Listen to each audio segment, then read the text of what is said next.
Sebatas mana tanggung jawab seorang suami terhadap istri, dan sebatas mana tanggung jawab seorang istri terhadap suami? Tentang tanggung jawab seorang suami dan istri, dalam kitab Uqudul Lujain disebutkan bahwa lebih banyak suami kepada istri ketimbang dengan istri dengan suami. Cumanya hana ramai orang pegah, karena yang pidato sering uragam. Karena yang pidato sering uragam, maka tapi-tapi yang pegah hak urineng kuragam, sedangkan hak uragam kurineng hana kepegah. Persoalan nafkah yang pertama. Nafkah yang tak persiapkan kepada seorang wanita, kepada istri kedanya, kan berhadau oleh persoalan nafkah. Kan berhadau harus yang siap saji. Ya perlu yang kau muluh yang payah belau bubungkuh yang muluh. Nyandupnan tanggung jawab kedanya uragam kepada istri kan berhadau. Menyauronya kan urinang gemaguan kemudian kesumurah. Pulam yang maguan dengan sumurah. Nya lebih lam ada yang hana diwajibkan. Cuman tanya karena adat untuk saling mendapatkan pahala. Katanya suami pi mendapatkan pahala bata yang minta rezeki, uri inang pi benar pahala sehingga gejaga suami. Tapi nya hana wajib.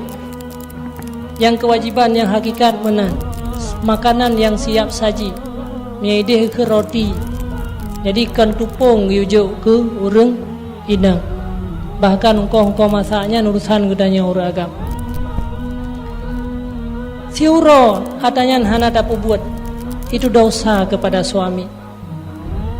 Situn berapa banyak dosa yang kenyan je ketuntut hingga huruf akhirat. Ubena sembahyang yang katanya buat selamanya yang ke peta bayi murinang hingga huruf akhirat. Ibadat yang katanya lakukan haji dan sebagainya yang kenyan apabila ketuntut hingga huruf akhirat atas tasia-siakan istri uronyo, makanya merupakan tanggung jawab gedanya nyan ubena amalan je gecok kegoyan mandum tengok.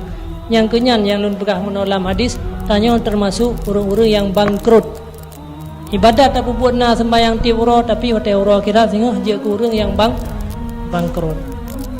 Jadi sebenarnya banyak yang hana mungkin lun sebutkan satu persatu tentang hak seorang, yaitu suami terhadap istri. Jadi salah satunya yang kewajiban yang pokok adalah untuk mengeluarkan nafkah. Jadi nafkah yang dikeluarkan adalah nafkah yang siap saji. Adapun masak-masak dan sebagainya, tentang putra gerah, sumurah dan sebagainya, nyolahkan kewajiban bagi istri. Menyatanya hana pemaah kegedanyo, maka dia ketuntut sehingga huruf akhirat. Kemudian putra tugas kegedanyo yang pokok seorang istri, nyatanya seorang suami kepada istri, menjaga kegedanyo agar jangan menyakiti suami. Karena suaminya merupakan jalan yang terbuka bagi kepadanya untuk menuju syurga. Bahkan Rasulullah SAW pada saat para wanita Siti Aisyah mihana salah lentuan ingin untuk kena muperang, pada disampaikan oleh Rasulullah SAW kelebihan dalam berperang.